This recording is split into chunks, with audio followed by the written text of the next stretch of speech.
2017 Audēre Red Blend.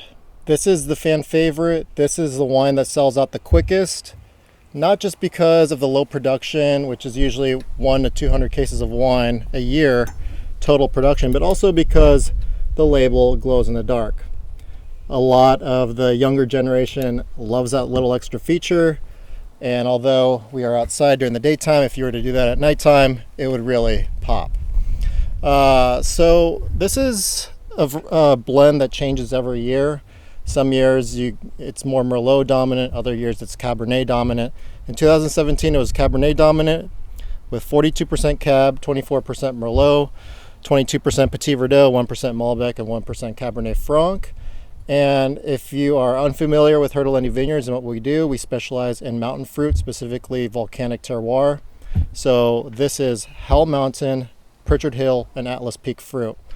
Many people tell me that this wine is underrated and underpriced, undervalued. I think that's entirely subjective.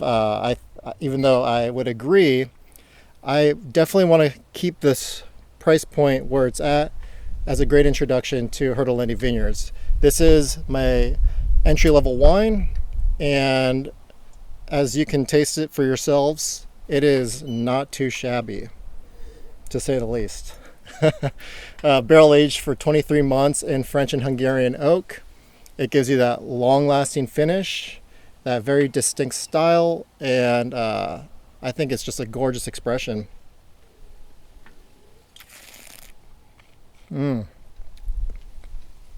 That's easy drinking, delicious wine. I think it's aged beautifully. I'm tasting it today, June 2022. It's had almost 5 years of age below its belt. And unfortunately in 2017, I lost about 75% of my Cabernet, and I lost 50% of my whole entire yield due to those fires in 17. So everything in here is what I picked prior to the fires. And unfortunately, I could not salvage the rest. So the little bit that I got out of that vintage turned out to be quite stellar in my opinion.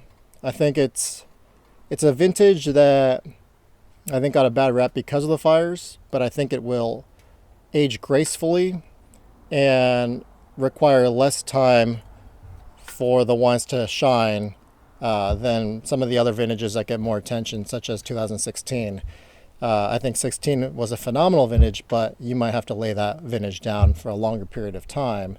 Whereas 17, they kind of are much more welcoming right out the gate. So that being said, cheers.